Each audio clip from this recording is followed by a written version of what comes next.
The scariest crimes are the ones that people cannot explain. In history, there are plenty of elements of crimes that nobody can understand or assume to know, and our tale today is no different.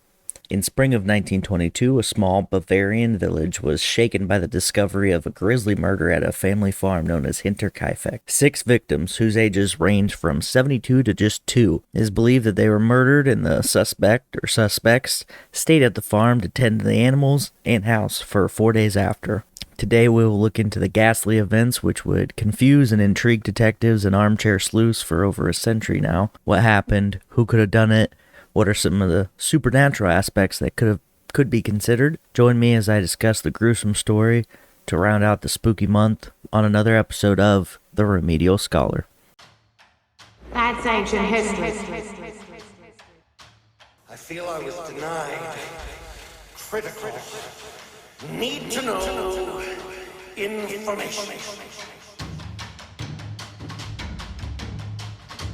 Belongs in a museum, bro.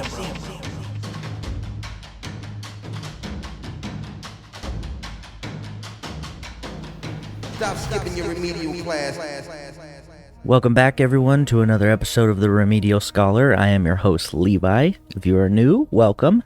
Nice face. Is that a compliment? No clue. This episode's going to be a good one. I know I say that every time, but I'm really intrigued by this story. The very first time I saw a post about it online some years ago, I wanted to tell everyone. It's just so interesting and also mysterious at the same time. But I'm getting ahead of myself, as I am often wont to do. Of course, a few minor announcements. Stickers. If you would like a sticker, let me know. I will post about them on the Facebook, and we'll be mailing them out personally, so it might take a few days to get, a bundle of them out, but rest assured they will go out. Also, don't forget to check out the actual merch store. I just got one shirt I ordered, and I love it. I mean, I made it, but still. Thank you for the continued reviews. I love reading on the episode reviews on Podchaser. What's that? Yeah, you can write individual reviews on their website for each episode, or you can just go post about it in the Facebook group. Just search Remedial Scholar Podcast on Facebook, and you can find both the group and the Remedial Facebook page. Follow both or neither, but I like seeing the comments on topics and memes in the group personally. So the last thing before we get to the Hinterkaifeck murders is to simply just share us wherever possible. Word of mouth is our best tool to spread the wealth of knowledge, so that's how you do it. Okay, onward to the episode. I mentioned at the top of the episode that I wanted to round out this decidedly spooky season with a topic that has both history as well as a creepy factor. At least it does in my opinion, but I think you're going to agree. As far as the topic being more in the crime category rather than historical, I wanted to share a story of my youth. In high school, I remember I had taken a political science class, which of course falls under the category of social science, and history is also a social science. This will all make sense in a second. Just give me a minute. So in this political science class, we discussed a few parts of Nebraska history, and in these stories, we also covered crime. The two biggest ones are Charles Starkweather and Charles Simance. Weirdly enough, they're both named Charles. Don't know what that means, but one of those is more famous than the other one, but both killed a heavy amount of people. I was confused as to why we were talking about this, in this political science class that most of us considered to be about presidents, voting, stuff like that. Looking back, I think it's important to know all of history, not just the flashy items or the famous ones. And while sure, this tale today could be considered famous, but not everyone will know about it. And while I am continuing to get this ball rolling and grow this podcast, I am wanting to balance the unknown with the slightly known or really known, just to, keep things from becoming stagnant. So in the spirit of that, let's get into it. Today will be slightly different. In the lead up, we need to contextualize the area, get an idea of life around the area, and also talk about what we know of the victims and the farm itself. All of that before moving into the actual murders themselves, the investigation, and some of the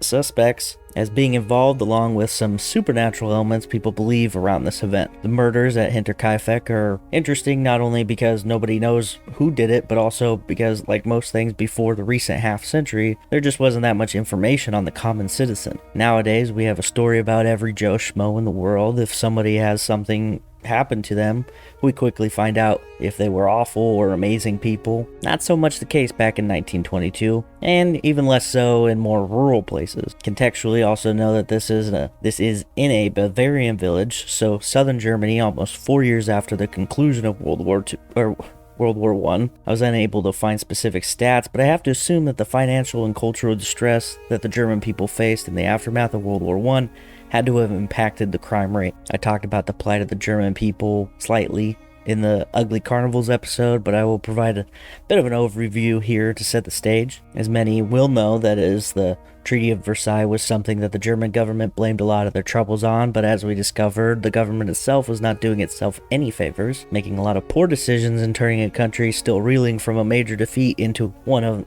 on the brink of financial collapse. Not even on the brink, it was bad. Insane levels of hyperinflation made everyone millionaires. Sounds cool until you realize that 1,000,000 marks was, the cost to send a letter in many cases at this time. Literal wheelbarrows of money were taken for simple market shopping, and cash was even used as wallpaper or even Kindle for fire. So things are not super great, and a few big name serial killers are afoot in this landscape. So while Hinterkaifeck was shocking, it wasn't alone in some of the gruesome crimes that occurred around the same time. Criminals like Peter Curtin or Carl Denke were doing some really gnarly things like drinking blood and selling human meat to consumers, looking for a good deal in the inflated economy. This obviously wasn't the norm, but I think it is important to note that there are some nefarious people in the country, and I can't help but think that the stressed economy had something to do with it. And again, there was an increase in violent crime. I just could not find a specific number that correlated to it, like that showed, obviously there was this many murders.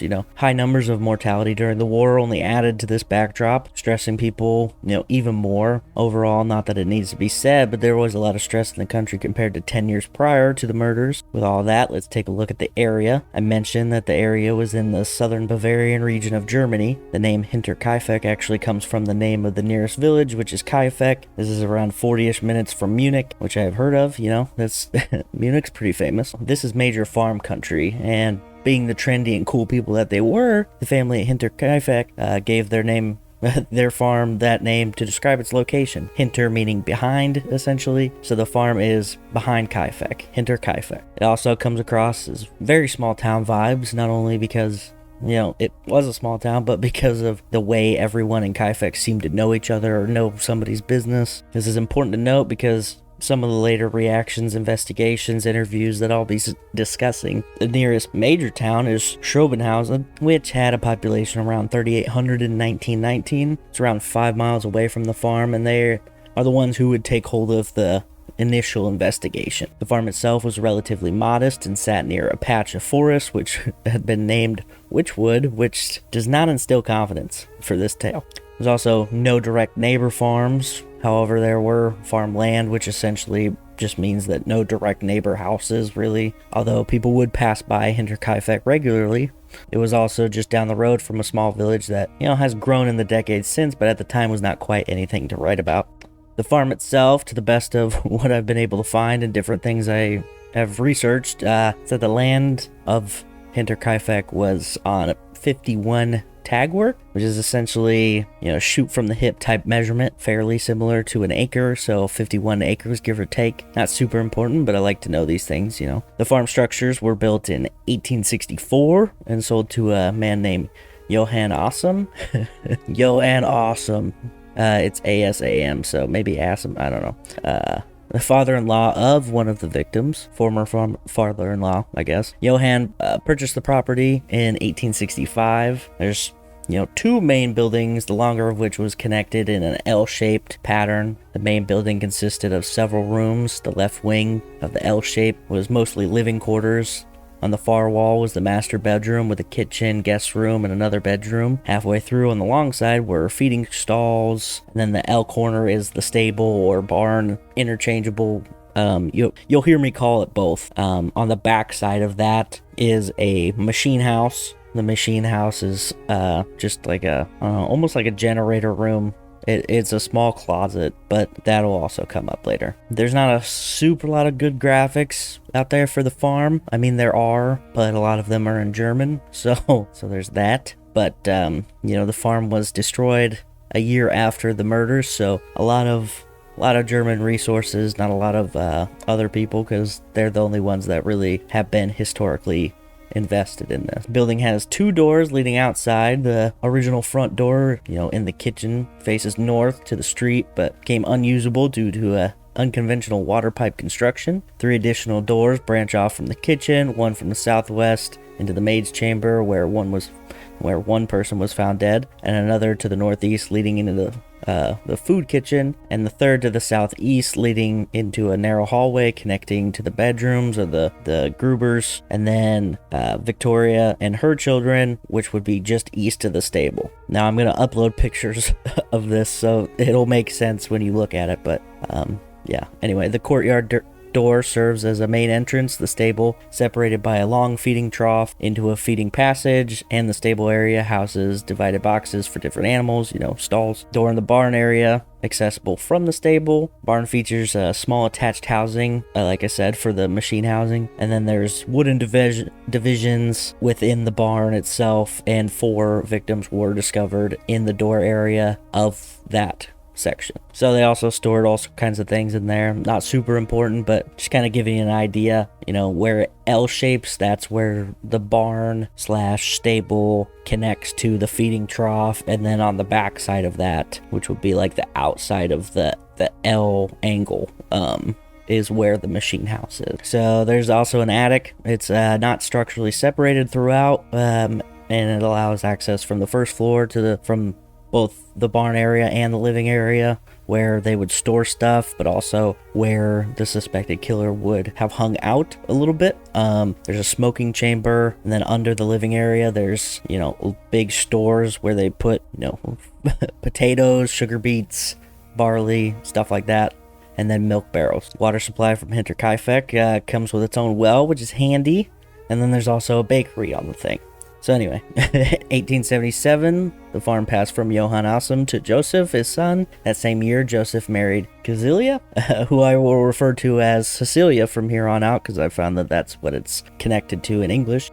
The pair actually inherited the farm through this marriage, which is a kind of custom that will happen again here soon. The pair would own the farm until Joseph's death in May of 1885, with Johann dying the year prior. The farm was solely Cecilia's now, and she would marry a man named Andreas Gruber in 1886, arranging the marriage in late 1885. With that, now we can, introduce the family that was occupying the farm. Pretty typical. You have Andreas Gruber, who married into the farm with Cecilia, as I mentioned, and then they had one child between them who survived infancy, named Victoria, and then she had 2 children by the time 1922 arrived. Now, not without controversy, Andreas was stoic, which is pretty on brand for German farmers at the time. He was also charged with an incestuous relationship with his daughter, which could potentially have ended up fathering one, if not both, of Victoria's children, so that's gross. There are some contemporary accounts of the Gruber family being fairly wealthy, hardworking, but having kept to themselves, often closed off to residents in the small village of Gruber, which was the one I mentioned earlier. So seldom that the mail carrier rarely handed them mail in person, save for a few times a year, allegedly. However, I did find an interview sometime later that the postal worker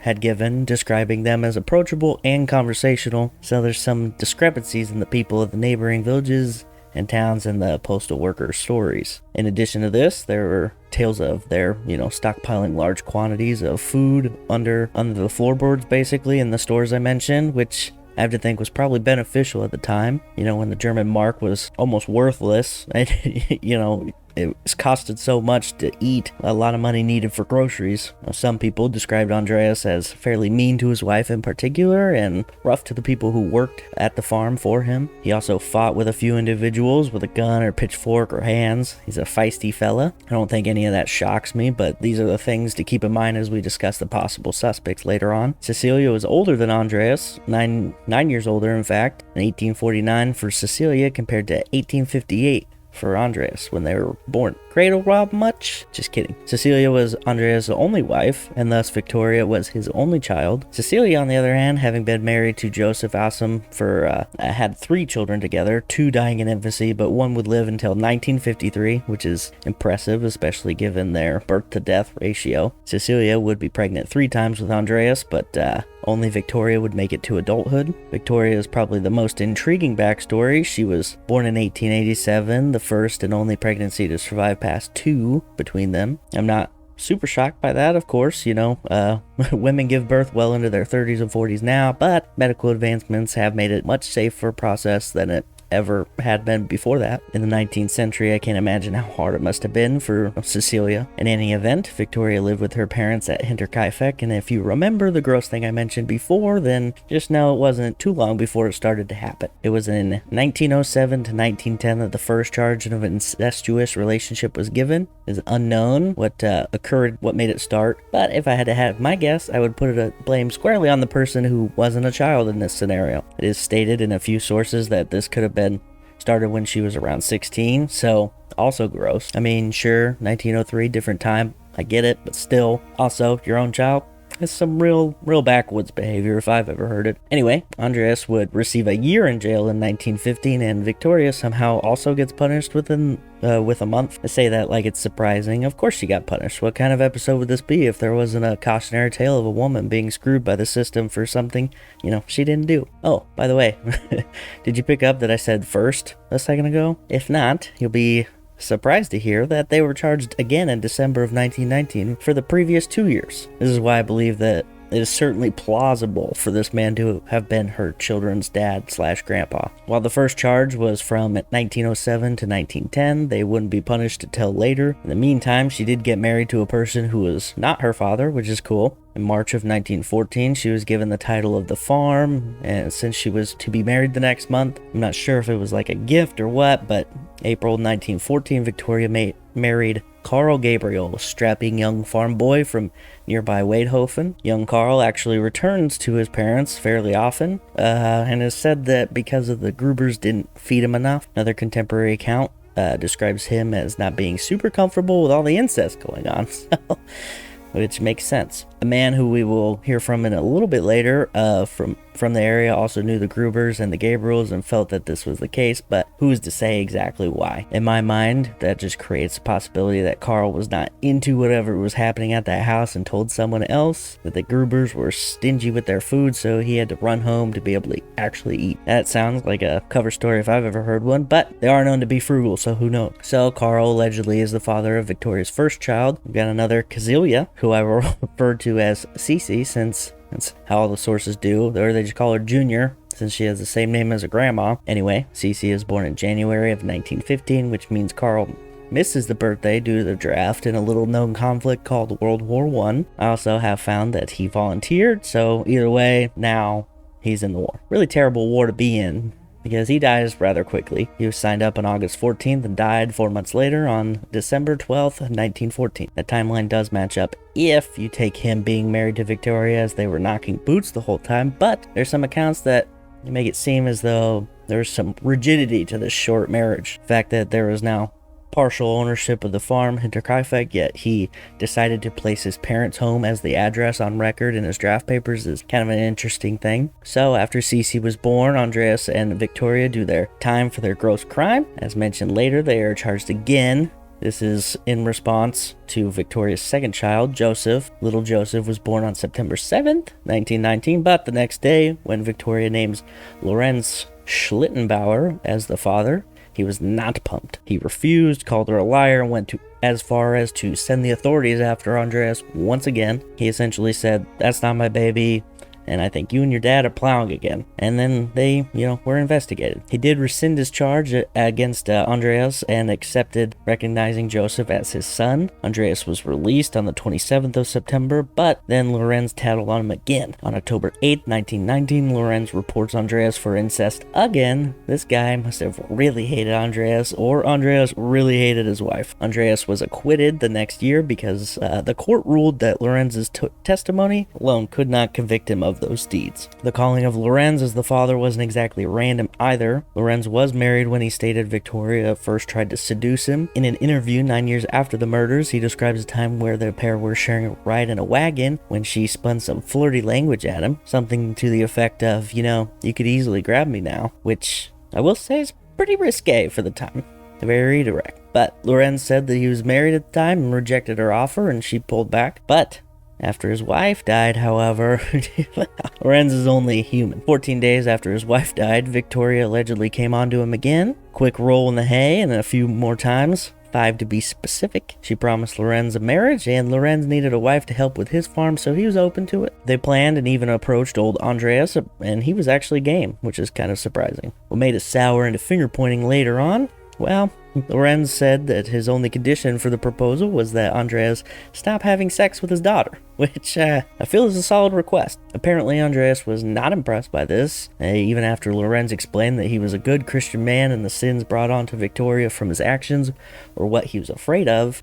This all came to a major head when the price to pay for alimony of some sort, and that is when Lorenz challenged Andreas, who then chased him off with a scythe, Grim Reaper style. So that makes more sense that he would say that Andreas was back to his incesty ways. Other than those things, we know that Victoria is very lovely, that she was strong due to her work on the farm, that she was first chair in the church choir in rural Germany. I don't know, there might have been 10 people in it, I don't know. Very pretty, but serious is a description I have from an interview as well. We know fairly little about the children. The bulk of the knowledge about Cece comes from a few girls who were the same age as her and attended the same school she did. A symbolic gesture to the frugal lifestyle is said that Cece wore the same dress all the time. I don't know if that means the same style or the exact same one, but other than that, we know she had long brown hair, usually kept it in pigtails. Joseph was a mere toddler at the time, so there's no real description of him. So, with the general idea of the family, I think it's time we get into the actual tale of today. The gruesome discovery at the beginning of April 1922 was not the beginning, believe it or not. Depending on what your definition of strange is, the beginning of odd things happening at the farm goes back to Andreas being a total creeper on his daughter. If not, then the first odd thing to happen is that 6 months before the murders, the family's maid quit unexpectedly. Crescence Reiger had been employed from November of 1920 until September of 1921. The reason for her departure is said to have been one of fear that she felt that the place was haunted. She would describe it in an interview later in life. She says, "I'd also like to mention that at this time of night, my chamber door would often suddenly open at 12 p.m., but I never saw anyone. Even though the door was locked, I couldn't lock my chamber door. After this ghost happened almost every day at the same hour, I became afraid and decided to give up my job. Of course, I told the Gruber couple and Victoria Gabriel about this ghost. Old Gruber answered me back that I didn't need to be afraid. Maybe one day I would die without confession and communion. But after I knew the way of life with his daughter, I replied perhaps he would have to die without last rites."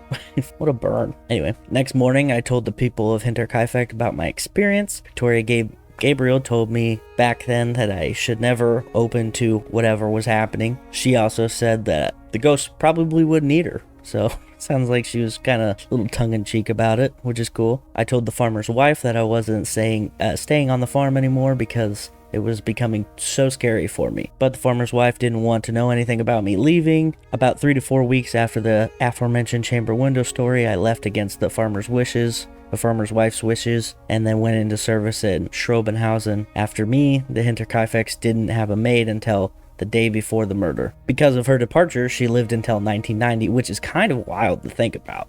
She really dodged a bullet. The noises are not completely discounted. There are statements from others in the area which Andreas had mentioned them about before telling them, he wasn't scared. He would be out in town and mention that he had heard noises in the attic and couldn't find anything. Victoria had also mentioned these sounds to others as she shopped. Another odd thing to occur was when Andreas found a newspaper on the edge of the tree line of the forest. Seems insignificant, but the newspaper was one for Munich, and they had indeed asked the postal worker if he had perhaps, dropped it on his last delivery or delivered it by accident, but this was not the case. He had no idea why it was there, and it was odd because Munich was not super close, like 50 miles away, not close, and nobody in town was subscribed to the paper, so that added a layer of mystery around it. Was it just a random squatter in the woods? Was it someone who had arrived from Munich and was stalking them? We may never know. But the strange things did not stop there. Andreas Gruber also found a path of footprints in freshly fallen snow. Snow in March is not unheard of, and the week prior to the killings, a layer of white dusted the region. Andreas had found human tracks that led from the woods to the farm, but nowhere else. Combining this with the sounds in the house heard by some, it always appeared to me that somebody could have been stalking/squatting in the attic. All of these things will play a part in how you make up your mind who you think potentially did it and what happens next. Well, there are marks that Andreas found on the doors of the machine house, told a couple of people, one being Lorenz, the man who was trying to court his daughter, if you remember. This is also the location in which the footprints in the snow led to. Were they from the same person? Did somebody try to break in? Were they successful? Well, there was a break-in attempt, I think, a week before, but he had chased him off. They didn't steal anything, so there's that. There's also a key that went missing. Andreas only told one person about a missing key, Jacob's sigil. There's some references from later on, like in the 50s, where a missing key was mentioned, but interesting thing to note is that the first mention of the key being missing refers to it as a front door key, when interviewed in 1952, Lorenz from earlier said that Andreas made a big stink about losing their only key. Now, why would he specify the type of key as a front door key if he only had one key? You know, how many doors I talked about? Why would you go? I lost the key would be, you know, those kinds of things. The exact statements made by the family aren't known, and the human memory is a fickle thing, so I'm curious if they were making small talk and alluded to the fact that they had, you know, had to use a different key now, that they lost the front door key. It should also be known that by the time interviews happened in 1952, everyone would have known about the missing key story, and thus now memories involving the Gruber family mentioning it would infiltrate the previous unmentioned memory as if it were, you know, new information. Other instances cannot be verified, such as a commentary on livestock being untied a few days before the murder. This account comes from an almost decade later, and there is a chance that they found out about the untied cattle that were found on the same day the bodies were discovered and conflated it all together. The idea is that this could have been a trial run for the killer, and they would have used loose livestock to lure the family into the barn. Another is an exchange that allegedly occurred between Victoria and a strange man in a cemetery, which, that's pretty weird. Lorenz's brother witnessed this alleged interaction and saw Victoria slap the man, but there is no way to verify it or even know, what would have caused it. One more interesting event that was a donation of 700 gold marks was found in the confessional in the church in Weidhofen, and the pastor there believed Victoria to be the one who did it. In 1922, as you know, the German mark was not super valuable, but is listed gold marks and not marks. And I tried to look it up, but I'm not sure if this is like legit gold left in the confessional or not. If it was, then it would obviously be slightly more valuable than paper marks, but either way, nobody knows for sure if it was Victoria or why she would have done it, but it does add to the mystery. And one last thing before the murders and suspects. On March 31st, little Cece reportedly fell asleep in class, according to a fellow classmate. After the murders, she said that Cece told everyone she fell asleep because her mother was running into the night before, and the family had to go find her in the woods. It was not the same, as she later changed the story, though, to reveal that it was Cece's grandmother who had fled the home. Cecilia Sr. left after an altercation in which Andreas put hands on her in some nefarious manner. The 31st was a really interesting day for the farm because it was also the first day of the new maid, Maria Baumgartner. She arrived at the farm in the afternoon of the 31st. The 45-year-old woman had worked as a maid for many years, and she had recently been fired from her last job, allegedly because she was disabled, which is wild. She had one leg that was shorter than the other and walked with a limp, but I can't find any other things that specify what other issues she may have had, other than the worst luck of all time. She was born with one leg shorter than the other, fired from a maid job for it, then she finds a new job and, well, gets murdered hours later. Honestly, the most innocent adult in this entire story. But with that, the stage has been set, so it's taking a minute, but we're there. Let's talk about the murders. If it had not been clear, the murders took place on Friday, March 31st, 1922. The bodies would not have been discovered until April 4th, which means that the murders could have been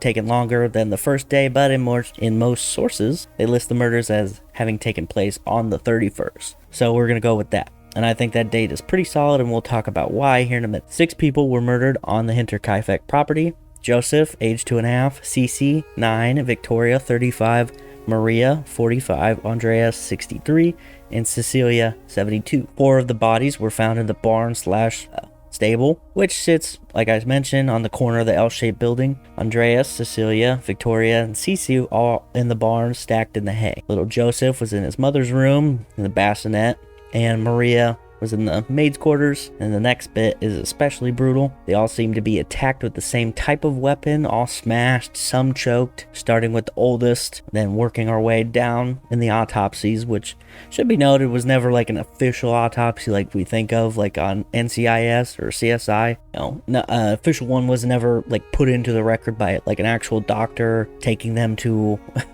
a funeral home and doing it. Like it was done on the property, which is kind of wild to me. But 1922, baby. Anyway, they are as followed. Cecilia Gruber received 7 blows on the side of her head. In the middle of those was a triangle-shaped wound. She was dressed fully in her day clothes. She was also strangled on top of all of that. Andreas Gruber also smashed on the side of the head, his cheekbone protruding, the right half of his face smashed, flesh shredded, and covered in blood naturally. He was in his trousers, like boxers, and a shirt. Victoria also smashed on the side of her head. Small injuries from an acute tool covered the side of her head, and skull cap is shattered. Right side of her face is also smashed to bits and also strangled. She, like her mother, dressed in her day clothes. And the last grouping in the barn/stable was Cece, the 9-year-old. Conflicting notes on her autopsy, mostly because of, the time of some of the notes have been copied in some of the online sources I found. The conflict being that her skull was described as shattered, but also uninjured. Her jaw definitely hit. Her throat had been slit on top of that. They surmised that she had been alive for at least a few hours after the attack and had noted that she had tufts of her hair in her fingers taken from her own head,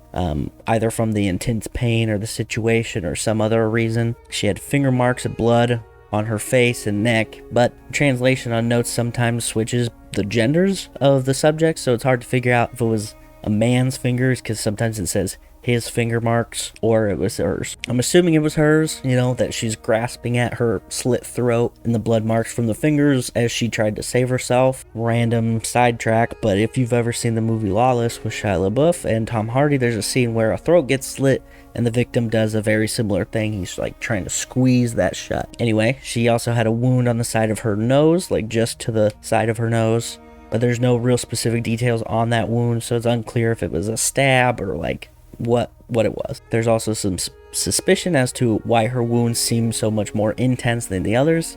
Is it because she was small, or was it because it was focused on her the most? Cece was dressed only in a shirt, like a bedtime shirt. Also noting the surroundings, the bodies had a large pool of blood underneath them, which makes sense. They are dead bodies. There's also blood spatter on the door behind and the wall as well. Now moving from the barn, we go to the main living area. Maria the maid, she's in her maid's quarters, which is just behind the master bedroom. She had been killed with a blow to the back of the head, a hole about 4 centimeters deep, lay at the very back side of the skull, like the most back side of the skull, and a smash on the right side of the head. Shockingly, her skull also smashed in. She was fully dressed and her belongings still packed up from her trip to Hinterkaifeck. She hadn't even unpacked yet. Alright, so last one, sad one. 2.5-year-old little Joseph was in his bassinet, sometimes called a crib. Interesting thing to note is that the cover was smashed in, and there's only one hit. So I have to wonder if the killer felt some bit of shame in their actions, since it was also, since the cover was also hit. There's one extreme graphic description given from all this bit, and I'm leaving it out, but holy smokes, it's pretty dark. It relates to the fatal blow, like that's what it's about, but I just felt like I didn't need to bring that in here, so you can look it up if you want. Those are the victims. The description of the home was that the victims likely died where they lay or close to. There's no blood streaks all over the place. The bodies were also covered in hay when discovered, the ones in the barn anyway, and also mostly stacked on top of one another, kind of. It was also believed that the attacker or attackers must have left through the machine house, that back door. I forgot about one survivor. The family dog, a Spitzer, was hit over the right eye, which seems so uncalled for, but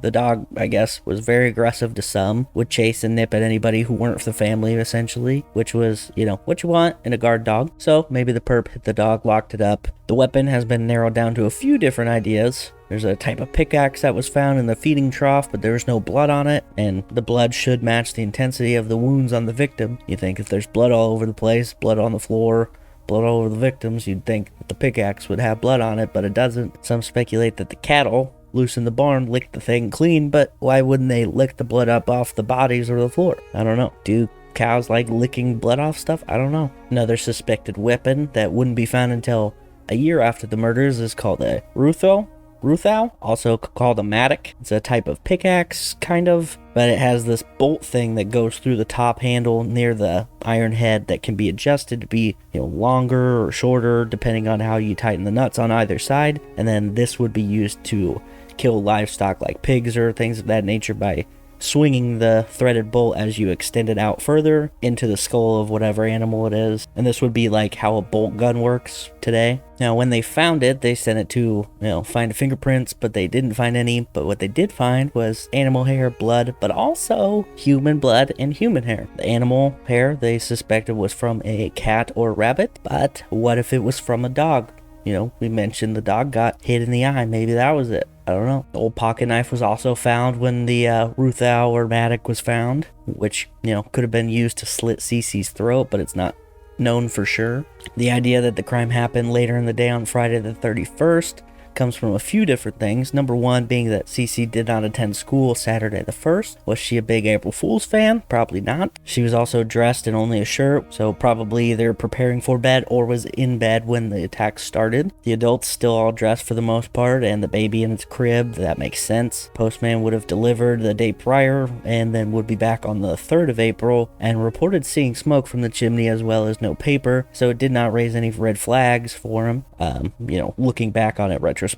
One person did see someone, however, local carpenter named Michael Blockle, spoke that he had passed Hinterkaifeck property and saw the chimney smoking and saw flashing light in the house. The light was cut off as if the door or window was shut, and then a man approached him with a flashlight and pointed it directly in his eyes, so he couldn't see. Light was so stark in contrast to the dark that he, wouldn't be able to make out a description of the man, but, the pair didn't speak either, and Michael was so scared he ran away after a few moments. Later details added to this that the smoke smelled horrible from the chimney as he passed, as if old rags were being burnt. As you know, all the victims were clothed normally for the time the acts took place, but the suspect may have burnt the clothes that they wore, in the attack to hide evidence. This was Saturday night that Michael walked by. Sunday, the family was a no-show at church, which is, big deal because you may remember that Victoria was the first chair in the choir, a major figure in the church, really for such a small community. Two of her friends traveled to the farm to see if anything was up, but they couldn't find anyone. Next day, Cece was a no-show for class, and then again on the next day, and the next day would be the 3rd, and that's when the postman noticed that nobody had greeted him, which, they were occasionally used to,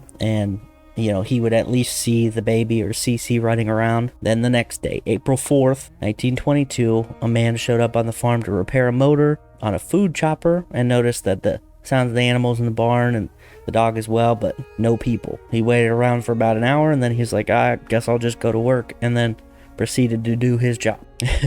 Literally the not my job award I think this guy gets. Meanwhile, Lorenz was curious as to where the people of Hinterkaifeck were, and he sent his son and stepson to the farm to find them. They returned and told him that they couldn't find anyone, and that's when Lorenz and two others, Michael Pohl and Jakob, probably Jacob Sigel, went to the farm to investigate. At around 5 p.m. on the 4th, 3 men arrived on the farm. They found the doors to be locked, and it was oddly quiet. They saw the gate to the machine room was unlocked, so they entered and moved around and noticed that the cattle were loose inside the barn, which was odd. The dark made it hard to see inside the barn, and it was already 5 p.m., so they kicked around and found a stack of bodies, grabbing onto the foot, which confirmed it.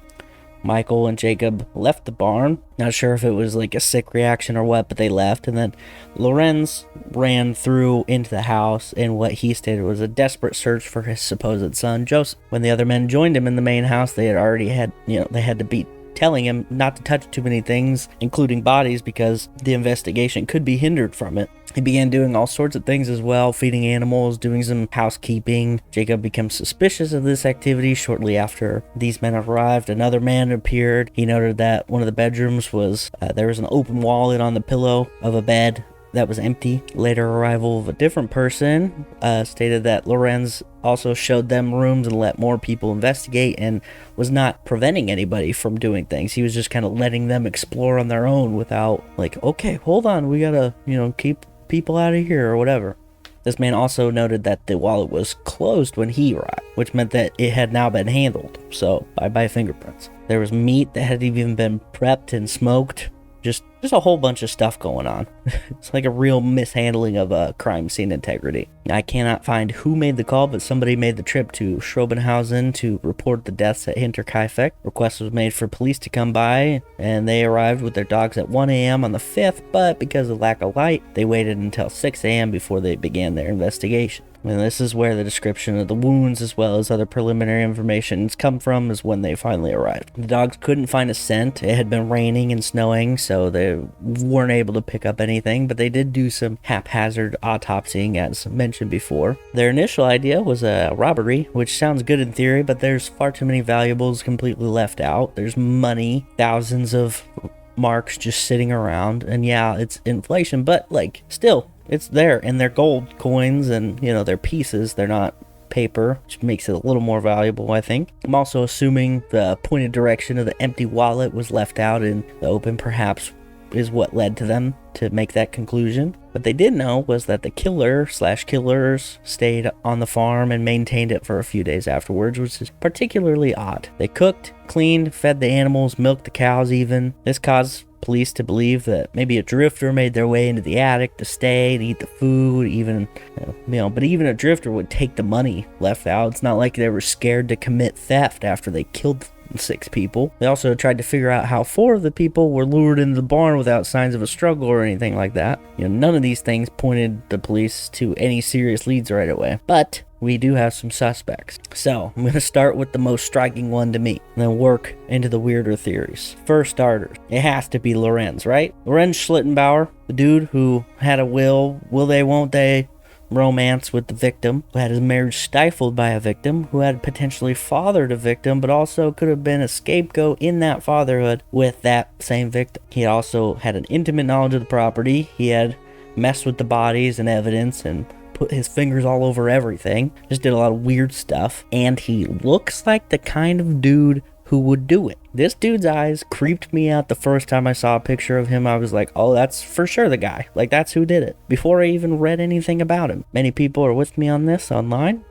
He's on a lot of top lists for the culprit. Jacob Sigil even believed it to be him pretty early on. His behavior was wacky, and he gave a lot of conflicting responses in some of his interviews. We have the whole paternity issue as mentioned, and then when he decided to run through the house like a madman when they had no idea if the suspect was even in the property or not. His answer was to say he just wanted to know where his son was. Well, up until 20 minutes ago, you didn't even know that anybody was in the house, let alone your son. That's a little odd. I also mentioned that Andreas had chased Lorenz with a scythe at one point, so maybe revenge. There's also some speculation that the missing key was Victoria stealing it and giving it to him in an attempt to hide their relationship from Andreas to prevent more outbursts. Both Michael and Jacob had spoke on how calm Lorenz appeared at first, especially at the sight of Andreas's body, who they found first. The biggest tell, in my opinion, is that Lorenz paid the alimony as Joseph's father. I mean, granted, Victoria did give him that money, but there's a chance that he could have inherited the farm and their money, since Victoria, the sole owner of said farm, was now dead, and her heir also now dead. This would explain why he made an effort to feed the animals while people investigated, and it would also explain why the killer did the same thing for days between the death and discovery. Another really interesting part of the suspected murder weapon was one Lorenz claimed Andreas had stolen, so in a weird way he managed to place his tool at the crime scene similarly to how he placed himself there by forcing it. He also litigated against people who called for him to be the murderer, which makes sense. I mean, even if you weren't the murderer, you're gonna do that. But he had won an atonement hearing against Jacob Sigil, for which he was awarded 40 marks, which is barely anything. That's like a piece of gum. Crescens Reiger, the former maid who called it quits year and a half before the murder, she's got a different suspect. Actually, she's got a bunch of them. She's got a whole list. First, we'll talk about Anton and Carl Bilcher, or Bickler, one of the two, and then a man named George. Anton, having pitched in during the potato harvest at Hinterkaifeck, had an insider's familiarity with the place. According to Crescens, he frequently engaged her in talks about the family living there, also going as far as to insinuate that they'd be better off dead. Interestingly, the family's dog, a regular barker, never made a sound around Anton's presence, which is something that Crescens was like, okay, that's weird. Also, Crescents had some issues with mysterious strangers coming up to her window at night. This happened with multiple suspects, so that's kind of weird. Crescents had Anton knock on her window a couple times, trying to pursue her in a love affair. Anton says it happened. She says it didn't. Who knows? But one night, knock comes at the window. She thinks it's Anton, but then realizes it might be Carl. And she speculates that Carl was trying to probe for information, particularly if Victoria was with Andreas that night. The exchange concluded with Crescents, just basically not telling him anything. Now, George comes into play here. It surfaces that he trespassed into the house back in 1920. This house did get robbed a few times, but Andreas had usually chased the people away. George claims that he didn't actually break in. That wasn't him, but somebody had seen him. Nevertheless, he did help craft the murder weapon, the handle of the murder weapon during his tenure at the farm. Boasts knowledge about the precise hiding spot for the deadly Matic tool. Crescents' suspicion casts shadows on Anton's unsettling discussions, the silent dog and the rendezvous, and then Carl. George adds another layer to this creepy thing. So there's another Anton in play too. Anton Gump in 1952 was pursued by a man named Dr. Pop, which is a cool name. Dr. Pop was the prosecutor at the time, put forth a theory that Anton Gump, along with his deceased brother Adolf Gump, orchestrated the crimes. This theory originated from a different Crescent's Meyer, which was the sibling's sister. She had accused them on her deathbed to a priest named Anton Halber. There's so many Antons.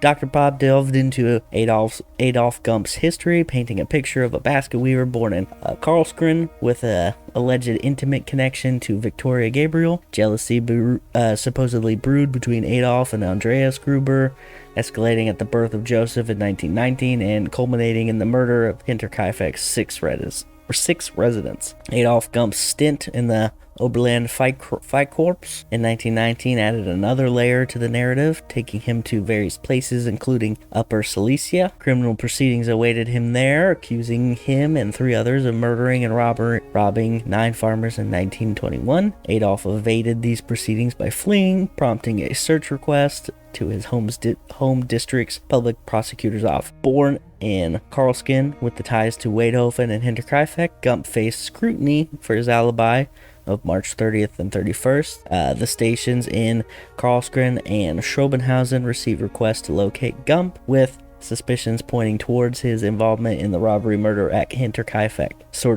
The search bore fruit in Emmersacker on August 12th, 1926, leading to Anton Gump's arrest. He found himself incarcerated in Wartingen District Court Prison and later in Donauwörth District Court Prison until his trial in Regensburg. However, on October 21st, 1926, Gump faced trial for wandering with his partner Magdalene Stompf. While acquitted of wandering, Gump received a 4-month sentence for intellectual forgery and fraud. This guy does it all. Fast forward to March 20th, 1953. Henrik Ney revealed that Anton Gump underwent questioning in Hinterkaifeck despite his participation.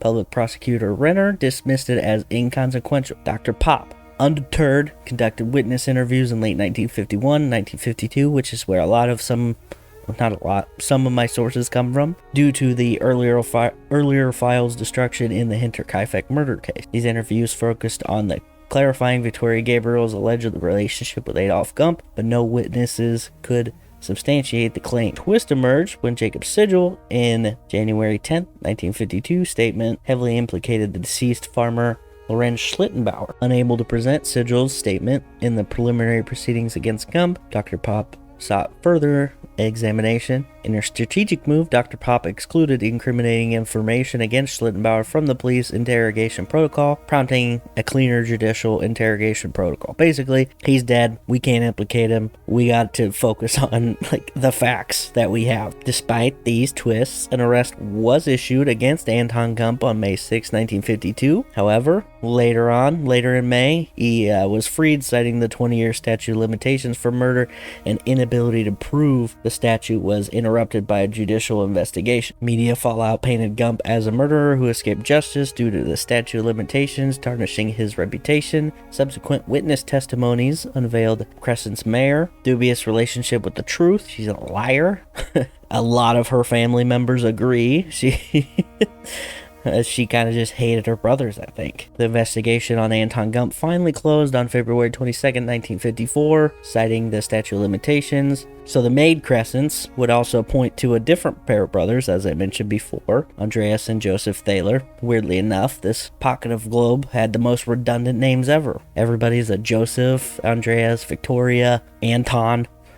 In a testimony from 1952, Crescents gives us more detail on some potential suspects. Having lived at the farm, she's got a pretty good idea and read on people dropping by and the things that were just happening. A different nighttime meeting was when Joseph Thaler knocked on her window. A conversation occurred in which essentially boiled down to him trying to enter her room, she saying no because she had her child with her. And then this is the interview in which the ghost story came from that I mentioned at the top of the episode. Thaler asked her where, the family members slept, where they hid their belongings, but she was dutiful, rejected these questions, basically didn't give him anything. When he finally relented, she kept an eye out and saw as she went to the kitchen for water out a window, that he had somebody with him, who she assumed was his brother. She watched as they walked away, but then stood at the machine house door looking upward. We know that some of the roof was missing on the stable, which was connected to the machine house, which was essentially a small closet, as I mentioned. Thinking about how frugal Andreas and co were, these findings were probably neglected, and that Joseph Thaler specifically had helped with the harvest, knew the farm pretty well. This, combined with the brothers having been caught by Andreas stealing, is also pretty interesting. So, the Thaler bros, definitely high on the list for me as well. Now, we're going to get into some more intriguing ideas on who did it. Carl Gabriel. Take a second. Who is that? The dead husband from World War I? That's right, baby. Even though Carl died in 1914, there are some who suspect he never died at all, and then came back to the farm to extract his revenge. Wait, why wait so long? Well, your guess is as good as mine. But it is, fun to consider these crazy possibilities, discounting several of the men in Carl's battalion, identifying his decaying corpse with ease. Now, is not the weirdest thing in my mind, but, people back then could disappear out of the military, out of public eye, way easier than they can now. The theory that Carl was treated badly by the Grubers, went full zombie killer mode on them, is pretty cool. There were some sightings in the region in 1918, and people said that they had seen him near Hinterkaifeck wearing an old beat-up World War I jacket, which is pretty wild. A man named Joseph Brunner, who served with Carl, had this to say on it. I was a non-commissioned officer in the 15th Res Infantry Regiment. On December 10th, 2014, I moved up to the field for the second time. That day, it cost a lot of people their lives at Arras, and so people came to the firing line every day. I remember Carl Gabriel quite well. He was reservist, probably only came to the field at the beginning of December, and on December 12, 2014, he joined my platoon. We went into position around 10 a.m., and at 12 p.m., he had already fallen. We went in position around 10 a.m., and at 12 p.m., he had already fallen. A mine killed him. I reported his death to the sergeant. That's why I still remember the name. So there you have it, Carl, K-I-A. His name pops up a lot because of historical fiction serial that was written in the 50s that reported a Soviet soldier who spoke perfect German who knew about the murders. It's pretty cool fictionally, but unfortunately not super realistic. This part that comes across from the series done on it goes as follows. A soldier in the Second World War claims to have been asked about his hometown in Russian in a prison camp by an old Russian who spoke impeccable German. The person asked named a place in the Schrobenhausen district. The Russian's features darkened. He was silent for a very long time. Then he asked the prisoner whether he knew the name Hinterkaifeck. He replied in the affirmative. The old Russian didn't say another word. His gray gaze was lost in the vastness of the land. Then he turned and walked away slowly, his head bowed. Pretty cool story. I have one more odd one that I found, which has been written by a man who wrote a book about the murders. Adolf J. Kopel wrote a book, nonfiction in nature, which he posits that the six-way murder is actually a five-way murder with an accidental sixth, maybe a revenge fifth, revenge sixth, I guess it would have been. Now, if you've been paying attention today, you might be able to guess where he went with it, but if not, Adolf here is saying that Andreas himself committed the murder. His theories center around the modifications that Andreas had made to the matic tool, which was confirmed to have been done by, remember, George Sigil from earlier, who worked on the farm for a few harvests, which supports as being the murder weapon. I think 100% it is the murder weapon, but, I think he takes some liberties with what I have found. However, maybe the translation are not doing me any favors, no clue, but he says none of the skulls were smashed. That is not the case according to our armchair autopsies that were done. The translation of the autopsies say smashed skull in several places. But here's the circumstantial evidence points that Copel points to: the incest relationship between Andreas and Victoria, the aggressiveness of Andreas' personality and the treatment of his wife, the brutal nature of the man who, chased people with farm tools often enough for people to remember, the child abuse that neighbors refrained from reporting out of fear it would harm the children further, the cruel way he deprived the family of food. Now, in a statement made by Lorenz about the paternity of Joseph, Victoria allegedly told him that it would be better if she were pregnant from Andreas than him, because Andreas would beat her to death if she was pregnant with somebody else's kid. The women of the family were all strangled intensely, while Maria the maid was not. Cece was not dead as quickly as the others, which couple believes means the killer had sexually assaulted her in that time, and when she screamed, he smashed her jaw. Cece tore her hair out in anguish from this, and then Andreas slit her throat with his pocket knife, which was found in the hay where the bodies were a year later, though. He was the only one to know where to stash the murder weapon so that it would not be found until they demolished the farm a year later. It was too intricate of a place under the floorboards in the attic above the kitchen. Very specific place. Now you're probably like, well, how the heck did he die then? Well, Koppel believes that Andreas fell to the ground, fell on top of a pickaxe that was laying in the feeding trough. You remember that guy? That the injury hit, that pickaxe blade injured him, hit him in his cheek, severed his carotid artery apparently. He didn't have the same holes in the skull as some of the others. Someone else would have just, kept smashing his face like the others if it was somebody else that did it. But Adolf loses me with this last bit here, because he also discusses a tear-off calendar which was torn on April 1st, stating that they couldn't have torn it off, the night of the 31st, because why would they? Apparently the head of the household is the only one that's allowed to do it, and did it the exact same way every time according to tradition. He also says the bodies were found on April 1st, but we know that to be not true. Other reasons he suggests is that the dog didn't react to anyone specifically, so obvious had to be Andreas, even though we have other witnesses that testify that the dog does not react to some people, and the dog even got hit, so he had to have reacted to somebody. I will say that some of his points make sense. The overkill aspect, the attacks on the women of the family all indicate a crime of passion. In 2007, a German police academy group did an investigation on the 80-year-old cold case at the time and ended up finding someone they liked relatively well, but because of German laws, they could not disclose who that person was because, they can't defend themselves because they're dead. But in this investigation, they did reveal that it had to be personal killing because of its intense nature. My favorite bit is how he exonerates Lorenz of any part of the crime. He essentially just says that if Lorenz did it, he wouldn't have hidden the matic and waited until it was found. Could have taken it anywhere else and whatnot. But, when they demolished the farm that year, a year after the murders, they did find the knife and the matic, but so much time had gone by, they just assumed it was a different weapon altogether. Anyway, Koppel continues that Lorenz would have been assumed people would have found it, which I believe is why he ran through the entire house like a banshee. He paints Lorenz as a dude who barely knew the place, but we know that he did spend a lot of time there, especially when he was being courted by Victoria. Like, she literally courted him in a hay pile in the barn. He says, completely illogical and incomprehensible.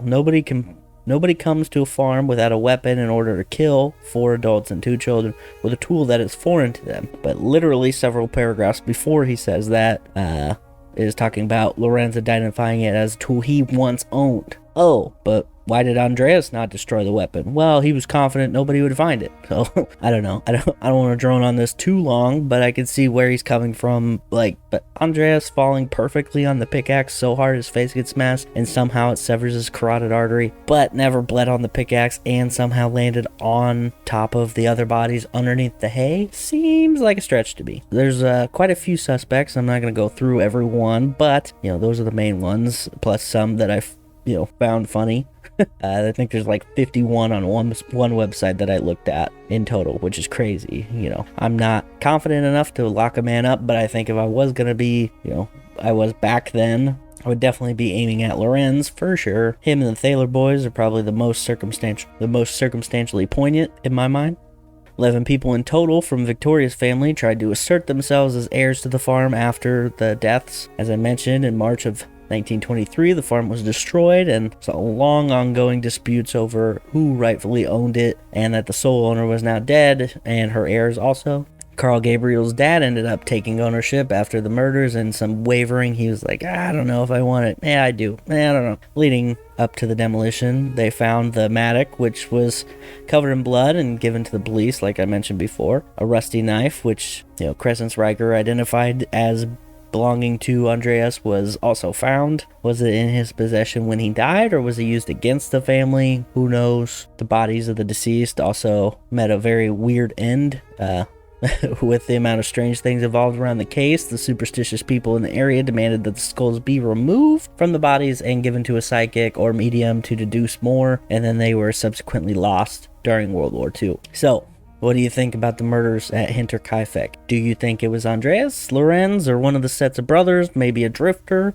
I'd love to hear your thoughts. Please post them in the Facebook group. Before you do that, let's wrap up with some of the more fascinating parts of the story we learned today. First thing, how funny is it that small town drama transcends centuries and countries? Reading into all the little weird things that happened definitely makes me feel like I was reading some hot gossip between church patrons at any small town I've ever been in. Also, just the interviews were so interesting to read, and how they discuss things really put me in those places, and I could imagine the people as they described them very well. Also, how many weird things actually were happening. Like, I'm not sure, is it spectral, or is it like more likely that someone was casing the joint ahead of time, plotting their plan? I think Lorenz could have been the guy. I really do. In my mind, he wanted to take everyone out for the damage they did to his name.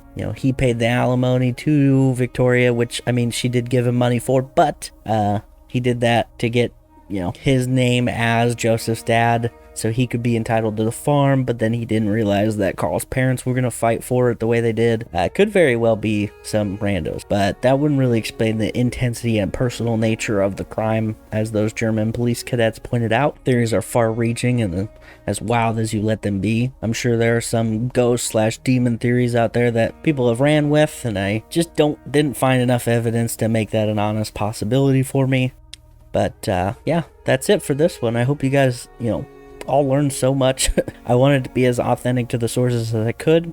I constantly research different interviews, and even though it's been, so long, there's still a lot of good sources out there. Hopefully my translator app didn't lead me astray too far. If you like this pseudo foray into true crime, let me know if you would like me to do more things of this nature. I think it was super fun, and there was just so much to learn about. So if this kind of thing interests you, want me to do more, let me know. Email me at remedialscholar@gmail.com, or go to the Facebook page, the Facebook group, talk about it. But yeah, next week, gonna be returning to a familiar format. I did hoaxes and experiments. Well, now, gonna do histories, mysteries. That's right. Yeah. I'm not going to rhyme the whole time, though. That'd be atrocious. I am going to go through some of history's greatest mysteries, like an anthology style, kind of like I did those other episodes, and I think you're going to like it a lot. But yeah, can't wait to see that. Until then, please review, rate us wherever possible, share us with your friends, check out the merch, hit me up if you want some stickers, or have a topic suggestion for me. And until next time, bye!